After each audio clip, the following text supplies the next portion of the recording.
2024, and I want you guys to hold me accountable. I want you guys to be witness for this.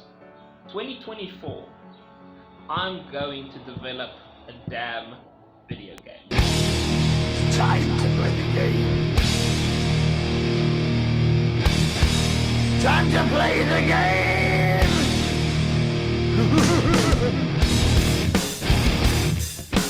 Hello everyone, and welcome to the second episode of the whole gaming journey. And yes, it is really happening now. Now we know the first episode was not a fluke. We're really doing this. So yeah, I've spent the last month kind of in my free time. Like, I'm gonna be honest, I haven't spent a lot of time on it. Like, I haven't dedicated all my resources and time to it, but in the time that I had lying around and stuff, I started to, fiddle around and, talk about the stuff. Oh, quickly just recap the most important thing of episode 1.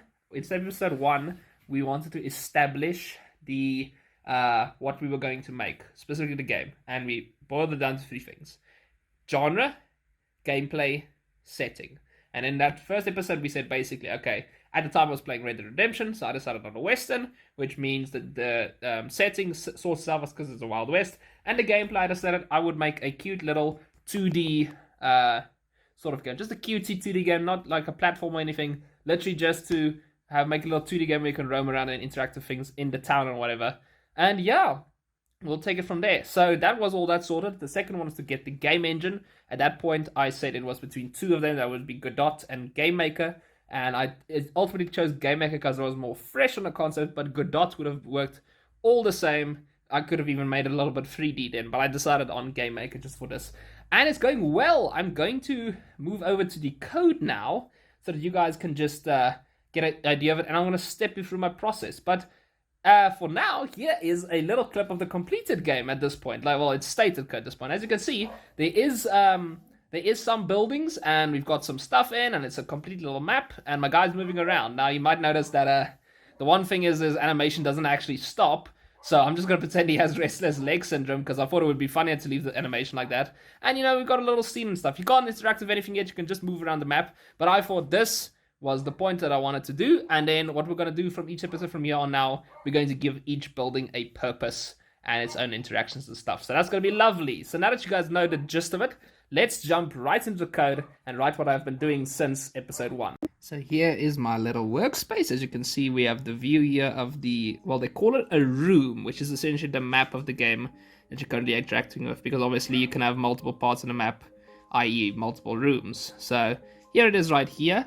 And we start off here with our little folder called Sprites. Now, Sprites, as you can clearly see here, basically all the buildings and the objects and stuff you see in the game, and the player himself is a sprite. It is kind of like, not exactly an entity, because that would be an object, but this is an asset, if I can put it that way. An asset that we can use then to tie to an object that can be in-game. So, we have some here. Some of them are still unused, because I'm planning to use them in later on. But anyway, so all of you can see here, and they've all been obviously hand-drawn. So this episode was actually all about my weaknesses, because if you know me, you know I'm not a visual or creative person at all, and I cannot draw by any stretch of the imagination. So I had to knuckle down, because I tried to just paste images on it, but the images would crop really badly, and the background of the image would still be interfering. So I had to knuckle down. I had no way around it. I had to go and draw these things. But kind of, I want to say maybe my weaknesses became my strengths, because despite obviously the quality of the drawing, I think it kind of adds charm, because you can tell it's a hand-drawn thing in a 2D world. And I think as a full product, it doesn't actually look quite bad. So I went and drew every single building you saw, every single thing you saw, like, not a lot of detail, but just to give you the general idea of how it's supposed to look. And yeah, for 2 of them in particular, I had to do animation, which I was really concerned about for this episode, because that was the last thing. I don't understand animation. I don't know how to make animation work, of having something look natural in animation, stuff like that. So I had 2 ones that I wanted to animate. I wanted to animate tumbleweed that like kind of just, tumbles in the West, because that's what they do. I thought that would have been quite cool to do. And obviously I wanted to animate the player as you move around, so it's not just like a static image just floating around like that. So I had to do a little bit of head scratching, but it turned out to be way, way easier than I imagined to be. So all I did was, once you go into edit image, this is also where you draw it, by the way, but you can copy up here, and you can see up here, these are the frames in animation. So all I had to do, I copied and pasted the image here, I erased his leg, and drew it just slightly bent like that. And the second animation is just a literal identical one of frame 1. So when I play the animation, you can obviously see the hat's changing because I couldn't draw the hat correctly. But as you can see, he's lifting up and down his leg, and yeah, that's pretty much it. So that was a pretty much simple animation. You could go into more detail and make it look more natural and stuff, but that's not what I'm here for. That just works. The tumbleweed one, I was also scratching my head because I thought, okay, well, the tumbleweed's like, I drew it with these really sticking out features and stuff like that. How on earth I'm going to draw it so that it looks like it's naturally tumbling? Much easier than you think. It actually has a very easy situation. Observe as I show you, and let's see if you can recognize what I did. If you guessed that I literally copied the same image over 3 times and then just rotated it by 90 degrees each time, you'd be correct. Because when I play it,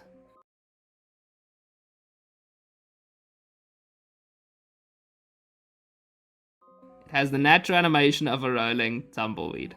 So yeah, that's literally been it. And then designing the room wasn't obviously too difficult. I mean, I took literally this image from Microsoft Paint where I just filled it in with the blue for the sky and the brown for the ground, and started to add my objects and sprites. And well, yeah, that was the nature really of this episode. It was kind of just to get the ball rolling. We have a fully like fleshed out map now. This is going to be the map of the game, and now we have the character. If I play it here again, you'll see that it's not just a fluke. I can actually like move around with the game. Like, here are my keybinds.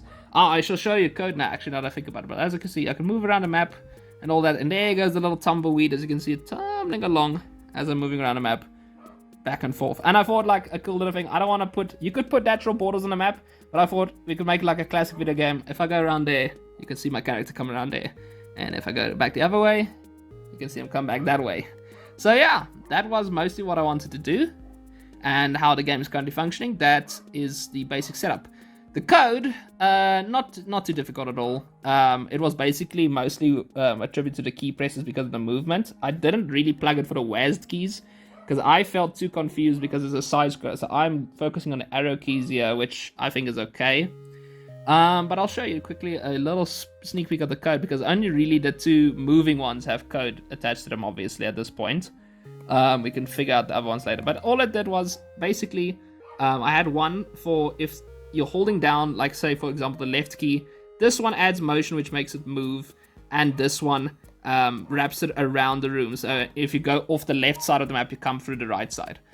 The only challenge was this function, for some reason, works on inertia, meaning even if I let go of the left key, the character is still moving because it has inertia, which I think physics-wise makes sense, but I found it really annoying because I don't play a lot of games where if you let go of your WASD keys or let go of the moving part of the controller, does your character just keep on moving almost if they have inertia. I didn't play games like that, so I had to scratch my head a lot for that one. That was probably the hardest challenge, but I figured it out. Basically, I put in a different event here that basically checks if the keyboard button is released. Let's say I'm holding down the right, but I decided to release it. All it did was set the motion to 0, which essentially means it is a complete stop. And I can demonstrate that by literally just making a run. So I'm holding down the key. As you can see, I'm holding down the key. But the moment I let go, it comes to a complete stop. So, yeah, that is basically it. As for the tumbleweed's movement, that's pretty easy, as you can tell. I used the same function to allow the tumbleweed to move, except I made it static, so it does not move on inertia, which is just setting the motion to a certain speed. And I allowed it technically to just wrap around the room with the same little trick that my guy does. So it has the illusion of the tumbleweed tumbling off the screen, but it's actually just the same one going around and round and round. And well, yeah, that is literally the gist of the game in just under about 7 minutes. But yeah, that is basically the gist of episode 2. So yeah, I hope you guys enjoyed the progress. I'm enjoying it a lot. I can't believe I put it off this long for something I thought I would have enjoyed so much.